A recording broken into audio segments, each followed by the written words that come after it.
29 জুলাই থেকে 8 অগস্ট দেশব্যাপী নৈরাজ্য, সহিংসতা ও হামলা চালাতে পারে কার্যক্রম নিষিদ্ধ হওয়া আওয়ামী লীগ এবং এর অঙ্গ ও সহযোগী সংগঠনগুলো।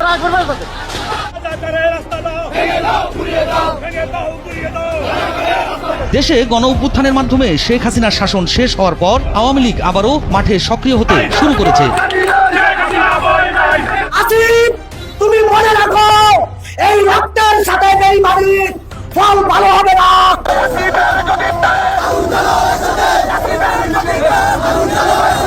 আবার আওয়ামী লীগের যতই আমরা ঠেকাতে চাই না কেন, আওয়ামী লীগের পুনর্বাসন হবে। আর আওয়ামী লীগের পুনর্বাসন হলে আওয়ামী লীগ যদি আসে সেটা খুব ভয়ঙ্কর। কথা আছে, হারানো জিনিস পাওয়া স্থানে খুঁজলে পাওয়ার বেশি সম্ভাবনা থাকে।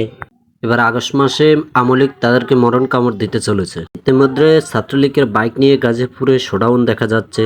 বিশ্লেষকরা আকর্ষণ করছে আগামী আগস্ট মাসে ক্ষমতা ফিরে পেতে পারে আওয়ামী লীগ। তার ফলে তার উপদেষ্টাকে নিয়ে ডক্টর ইউনূস সহকারে তার পরিস্থিতি নিচ্ছে। বাহিনীর অভিযান, গ্রেফতার এবং বাংলাদেশ জুড়ে আওয়ামী লীগের রাজনীতির বিরুদ্ধে ব্যাপক জনমত গড়ে উঠেছে।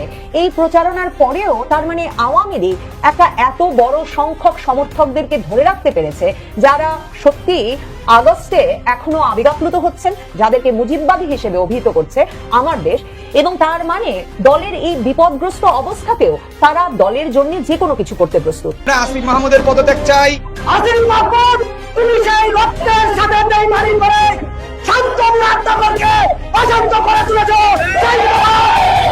সেই জবাব তাই তোমায় দিতে হবে।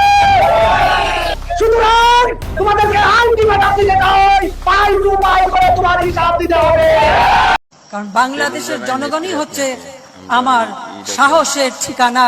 তাই বাংলাদেশের জনগণকে আমি স্যালুট জানাই।